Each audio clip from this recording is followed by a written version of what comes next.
अभिषेक बनर्जी और सयानी घोष को लेकर बीजेपी का झूठ रंगे हाथों पकड़ा गया। सयानी घोष ने पूरे के पूरे सबूत लाकर सामने रख दिए, यानी अपने ही बनाए हुए जाल में खुद भारतीय जनता पार्टी के नेता फंस गए। अभिषेक बनर्जी और सयानी घोष इस साझा प्रॉपर्टी का जो दावा किया गया था, ये प्रॉपर्टी आप देख रहे हैं, बीजेपी ने क्या दावा किया था, जमकर प्रचार किया, मगर कहानी में आ गया जबरदस्त ट्विस्ट। ऐसा ट्विस्ट कि बीजेपी मुंह दिखाने के लायक नहीं रही। ये हेडलाइंस देखिए आपकी स्क्रीन पर और इन दस्तावेजों की चर्चा भी करेंगे। ये दस्तावेज देख रहे हैं आप, ये दस्तावेज, इन दस्तावेजों में क्या है, जिस पर नाम लिखा है, नेम प्लेट देखिए, नेम प्लेट पे लिखा है अभिषेक और सयानी। सब कुछ बताएंगे आपको कि ये मामला क्या है, कैसे बीजेपी खुद फंस गई। पहले हेडलाइंस देखिए, हेडलाइंस क्या है, अभिषेक सयानी की साझा प्रॉपर्टी, टीएमसी एमपी ने पेश की तस्वीरें और सबूत, कहा सत्य में जयती।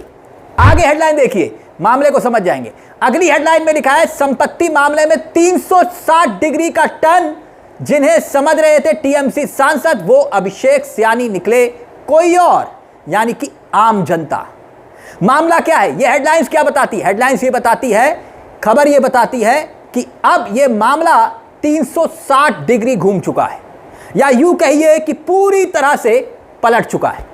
जिन दोनों नामों को टीएमसी के सांसद अभिषेक बनर्जी और टीएमसी के सांसद सयानी घोष कहा जा रहा था, ये देखिए, ये नेम प्लेट में लिखा हुआ है ना, कहा जा रहा था कि ये इनकी प्रॉपर्टी है, वो वहां पर कोई और ठहर रहा है। असल में जिनका वो फ्लैट है उनका नाम है सेम अभिषेक बनर्जी सयानी घोष। अभिषेक कौन है, ये है अभिषेक, ये वाले टीएमसी के सांसद नहीं है, बल्कि एक आम इंसान है जिनका ये मकान है, वो ये है। और बीजेपी दावा क्या कर रही थी, अब हुआ क्या वो समझिएगा। फिर सयानी घोष ने क्या कुछ कहा है इस पूरे मामले को लेकर, एक लंबा चौड़ा ट्वीट किया है, उस पर भी हम आएंगे। कोर्ट जाने की क्या तैयारी हो रही है, मगर मामला क्या है पहले वो समझिए।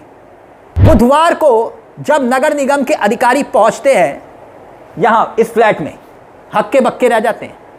हुआ यह कि दरवाजे पर लगी ये नेम प्लेट जो आप देख रहे हैं ना, इस पर अभिषेक और सयानी का नाम लिखा हुआ था। अब होता क्या है, अधिकारी डोर नॉक करते हैं, नॉक किया, एक शख्स बाहर आया, उस शख्स से पूछताछ शुरू होती है।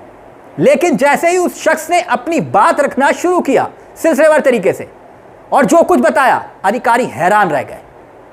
उस शख्स ने बताया ये मेरा फ्लैट है, मेरा नाम अभिषेक बनर्जी है और मेरी पत्नी का नाम सयानी घोष है।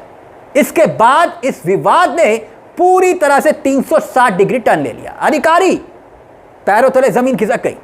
जिस फैसले को लेकर टीएमसी सांसदों से जुड़ा हुआ बताया जा रहा था, लेकिन जिस फ्लैट को असल में मालिक कोई और निकला, और ये अभिषेक और सयानी घोष।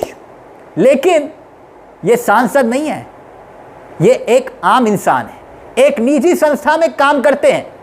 पत्नी जो है इनकी सयानी, वो है स्कूल टीचर, इस फ्लैट में रहते हैं। टीएमसी सांसद और अभिषेक बनर्जी और सयानी घोष नहीं है, इनका कोई लेना देना नहीं है इस फ्लैट से, यानी बीजेपी ने झूठा प्रचार किया। अब ये जो फ्लैट है जो आप देख रहे हैं ना, ये फ्लैट का पता है 19D7 टैक्स लाइन रोड 700030। उस शख्स ने बताया कि भाई मेरे 2 बच्चे हैं, मेरी मां है, इस फ्लैट में हम साथ में रहते हैं। नगर निगम के अधिकारी बकायदा गए और खबर यह भी है कि वो पहले भी गए थे, और ये शख्स ये दावा कर रहा है कि वो 2022 से यहां पर रहता है। तो फिर बीजेपी ने ये झूठा प्रचार आखिरकार क्यों किया? क्या सिर्फ चुनाव में वोट हासिल करने के लिए ये सब कुछ प्रोपेगेंडा रचा जा रहा था? अब जब मामले से पर्दा उठा, बीजेपी का प्रोपेगेंडा की हवा निकल गई, तो फिर टीएमसी की सांसद सयानी घोष सामने आती है। और देखिए आपकी स्क्रीन पर बकायदा ये अंग्रेजी में इन्होंने ट्वीट किया है, इसका हिंदी अनुवाद भी हम करेंगे, क्योंकि सयानी ने इसमें कहा है, सयानी कह रही है कि सत्य की हमेशा विजय होती है, सत्य की जीत हुई है, और कोलकाता नगर निगम अधिकारियों की जांच में यह सच्चाई सामने आई है। सयानी ने लिखा है कि ये 2 सांसदों की छवि को खराब करने का स्पष्ट मामला है। सयानी घोष ने बकायदा ये लिखा है कि 2 सांसदों की छवि को खराब करने का मामला है। अब आगे सयानी ने क्या कुछ कहा है उस पर भी हम आएंगे, मगर मामला है क्या, उसे यूं समझिए कि बंगाल बीजेपी ने 43, 1-2 नहीं 43 ऐसी संपत्तियों की लिस्ट जारी की है, जिसके बारे में बीजेपी दावा कर रही थी कि इनका संबंध टीएमसी के एमपी अभिषेक बनर्जी के साथ है। और इनमें से एक संपत्ति मालिकाना हक संयुक्त रूप से अभिषेक बनर्जी और सयानी घोष के नाम है।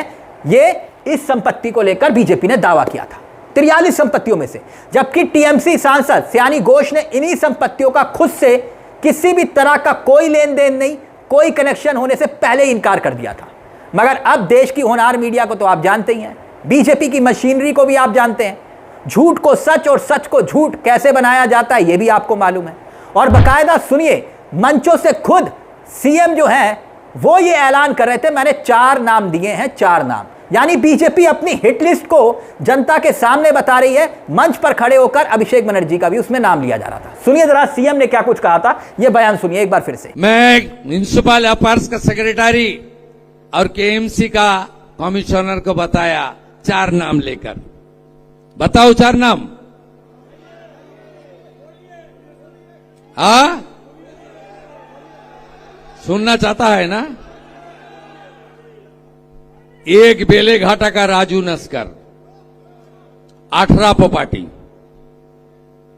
दूसरा कौसबा का सोना पप्पू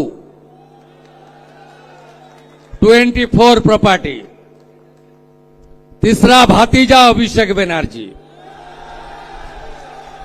लिप्स एंड बाउंस का 14, अपने नाम में 4, पिताजी का नाम में और भी 6, 24 प्रॉपर्टी। और चौथा नाम सुनना चाहता है? जावेद खान का बेटा 90 प्रॉपर्टी। ये लोग लूटा है, ये लूटने वाला जैसे शांतनु सिन्हा विश्वास अंदर में है, सुजीत बस अंदर में है, आने वाला। अब टीएमसी की सांसद सयानी घोष ने इन्हीं संपत्तियों को लेकर जो दावा किया है, और सयानी घोष ने जो आगे कहा है, क्योंकि एक लंबा ट्वीट है, अपनी सफाई दी है उन्होंने कहा है कि कोलकाता नगर निगम के अधिकारियों ने जांच में पाया है कि इन संपत्तियों के मालिक अभिषेक बंदोपाध्याय और इनकी पत्नी श्रीमती सयानी घोष है।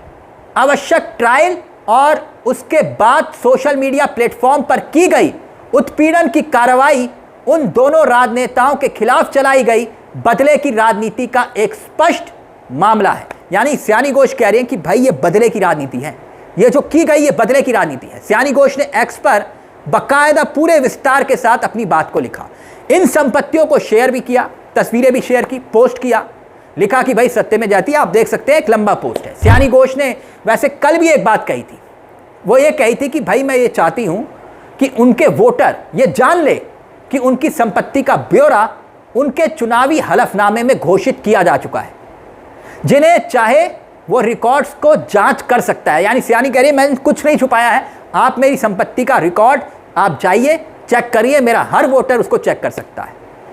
कृपया जान ले कि मैं 1 इंच भी पीछे नहीं हटूंगी, मैं इसे यूं ही नहीं जाने दूंगी, झूठी खबरें फैलाने वालों के खिलाफ कानूनी कार्रवाई की जाएगी। यानी सयानी घोष कह रही है ये घोष किसी के दबाव में नहीं आएगी। सयानी घोष ने साफ तौर पर कहा कानूनी कार्रवाई होगी। पश्चिम बंगाल की नई बीजेपी सरकार ने अभिषेक बनर्जी और सयानी घोष को लेकर जो दावा किया था वो तो हवाई निकला, लेकिन मसला सयानी घोष को लेकर जिस तरह से बीजेपी अटैक कर रही है, और खास तौर पर आपने देखा होगा हमने एक खबर और भी आपको दिखाई थी, एक खबर याद करिए, ये खबर कुछ घंटे पहले हमने आपको दिखाई थी, जिसमें बीजेपी का एक नेता खुलेआम सयानी घोष के सर कलम करने तक की बात कह रहा था, 1 करोड़ का इनाम दूंगा, और बीजेपी का नेता, कोई कार्रवाई नहीं हुई, कोई कार्रवाई नहीं इस बीजेपी के नेता पर हुई है। उत्तर प्रदेश बीजेपी का यह नेता है, यह खबर हमने आपको कुछ घंटे पहले दिखाई थी, और आप चाहें तो हमारे YouTube चैनल पर जाकर इस खबर को आप देख सकते हैं। लेकिन इसके साथ साथ अभिषेक बनर्जी के मामले पर आइए, FIR दर्ज हो रही है, और FIR भड़काऊ बयान को लेकर दर्ज हो रही है। यानी पूरी तरह से अभिषेक के पीछे भी पैर धोकर जो है इस वक्त बीजेपी का जो आला कमान है वो पीछे पड़ चुका है, क्योंकि वो सीधा डायरेक्ट चैलेंज। आप एक बात और नोट करिए, सयानी घोष और दोनों अभिषेक बनर्जी सबसे ज्यादा अटैक किस पर कर रहे थे? सबसे ज्यादा अटैक पूरे चुनाव में वो अमित शाह पर कर रहे थे, और शाह के सबसे खास कौन है? शुभेंदु अधिकारी। और ऐसे में क्या यह बदले की राजनीति है जो इस वक्त पश्चिम बंगाल में चल रही है? अब इस पूरे मसले को लेकर आपकी क्या राय है? जो बीजेपी ने झूठ का जाल बुना और उस जाल में खुद ही बीजेपी फंस गई, संपत्ति किसी और की निकली। अपनी राय हमें कमेंट बॉक्स में जरूर दीजिएगा। मुझे तिलक चावला को दीजिए इजाजत। एक छोटी सी दरख्वास्त, चैनल को सब्सक्राइब करना मत भूलिएगा। मंच आप ही का है, जहां हम सिर्फ खबर नहीं दिखाते बल्कि खबर के पीछे की खबर भी बताते हैं। नमस्कार, जय हिंद, जय भारत।